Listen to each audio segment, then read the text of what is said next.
Hello, everybody. This is Brad Bowlingball of Apostle Games coming to you live from the surprisingly frigid North Carolina in the United States of America. With the holiday season out of the way, we've been hard at work on some more features in Age of Tribulation. So come on in and let's check it out. Alright guys, so here we are in Morty's Tavern. I'm going to go ahead and use my little guy to walk up to Morty here. And when you walk up to a character, all you need to do is either press E or spacebar to activate him, or you can just actually just push right into him. So What?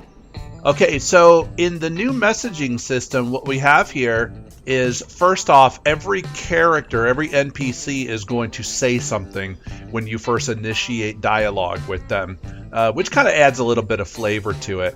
And then another new feature that I put in the messaging system is that whenever the words come out, you kind of hear like a typing sound, which I think kind of adds a little bit of flavor.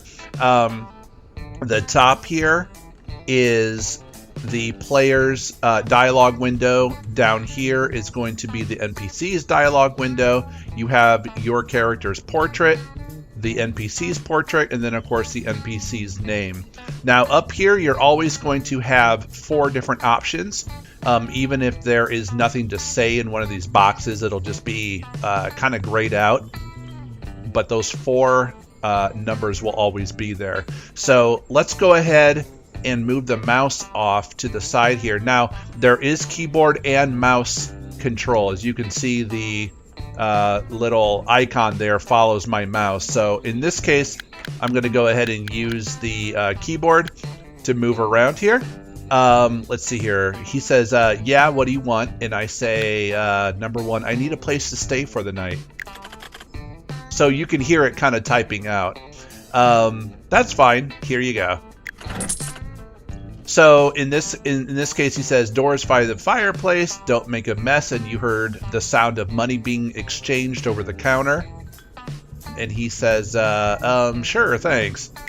So we click that, and then the dialogue window disappears. Now, if we go ahead and click back, because he's a vendor. What?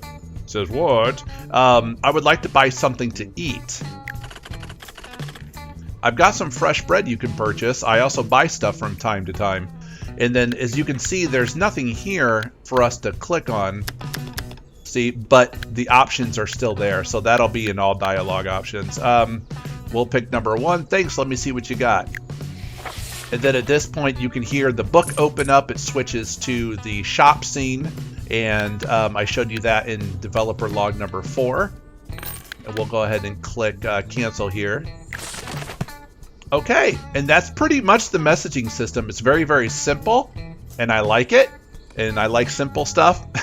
So let's go ahead and move on to the new system that I have set up for the file, save, load, all that good stuff. Okay, guys, so here we are on my desktop here, and these are all the different game files.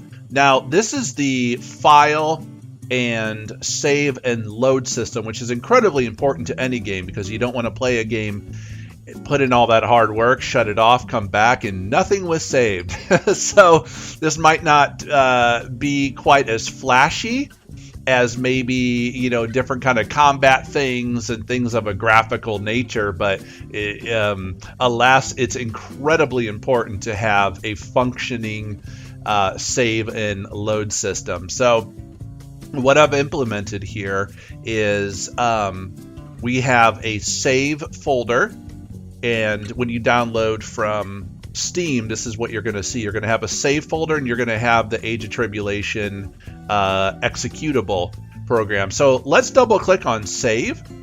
It's completely empty right now, which is what it'll be like when you first download it from Steam, and then you come back here. Let's go ahead and double click on ageoftribulation.exe. Brings up our company logo. So we'll skip through that. And we're going to go here. The first thing we want to do is go to options. So as you can see, there's not a ton of options implemented just yet, but that's okay, because that's not what we're showing off here. So we're going to first go to background music. Let's go ahead and turn it down to 0% so it's not too loud. and we'll keep everything else the same.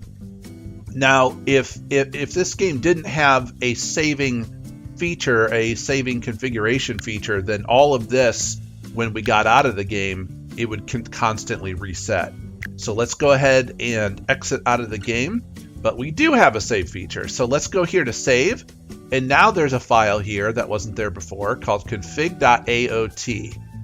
So that is saving your configuration. So we'll go back here, and we will reopen the game. So now that the configuration is saved, let's go ahead and load up a character. So as you can see, there are no characters. You have 4 different save slots. Each character has their very own dedicated save slot. So at the beginning, when you start a game, let's get out of here. Let's go to new game. The first thing it's going to do is ask you to pick a dedicated save slot to your character. This game, Age of Tribulation, is a permadeath game with an auto-save feature, which means you'll never be manually saving anything. As you walk around the world, as you open menus, as you go to different parts of the world, everything that you do is constantly saved in one single save slot. So your choices are permanent. Now, before you get too upset or get like, I don't want to play a game with permadeath, just know that there is going to be a meta progression system, which is a global currency that is shared across all characters. So as you go throughout the world and your character does things, he's going to be accumulating that global currency.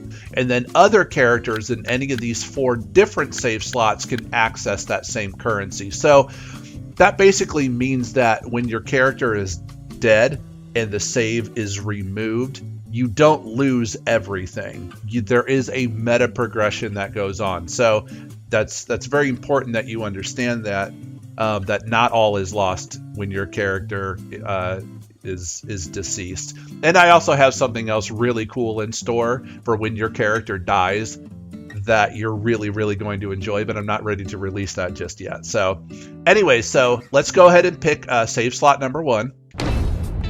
That's going to be our permanent save place, and we're going to go ahead and create a new character. Let's go ahead and just create a male, and we will pick a portrait here. Let's just pick the first one, and we will pick our origin class. Let's just go ahead and be a laborer, and now we're going to choose his name. Let's call him something really creative like Brad, because my name happens to be Brad. We'll click OK. Okay, so now this character is created. He is now in the world. We'll go ahead and open up the menu. And we're going to go here to, as you can see, there are no save or load options up here anymore. They've been replaced by codex and quest log. We'll go here to exit. And now there is a load game main menu to the desktop or go back. So we'll go ahead and click on load game. And now you have a character in the very first save slot. It just has save slot number 1, the character's name, and the time that you've been playing for. So we've been in this game for 2 minutes and 5 seconds or so. So every time you, let's see here, let's go ahead and go back. Every time you open up this menu and every time you close this menu, anytime you go out into the world, you're going to see a tiny little message that says saved down at the bottom right hand of the corner. So let's open that up again. See how it says saved? We'll close it. It says saved. We will go over here to Apostles Grove. We'll say yes. And now it is saved. So everything you're doing in this game is constantly saving back to this right here. So now we've been in the game for 3 minutes and 15 seconds. So we will now go ahead and get out of the game. We'll go to the main menu. And we're back here again. And if we go here to load, there's our character, saved at 3 minutes and 15 seconds. Now we go ahead and back out of the game completely. And we go back to our save folder. Now we have save1.aot. That's your character. That's everything about your character. But we also have another save called global.aot. This global save is the save that affects all 4 characters. So anything that happens in the game, such as that global currency, it's all saved here to global.aot. So it's really important that you never delete this. Otherwise, you would delete all of your meta progression. So yeah, so that's the new save load system, the new file system. I really, really like it. I hope you like it too. Again, don't be intimidated by the fact that we're having permadeath. It's going to be a soft permadeath, trust me. I have more to reveal on that later. Yeah, so I really hope you guys like this video and like the progression and where we're going with Age of Tribulation in the year 2024. We're finally here. The demo looks like it's getting closer. I'm hoping to hit a demo date by this summer or fall.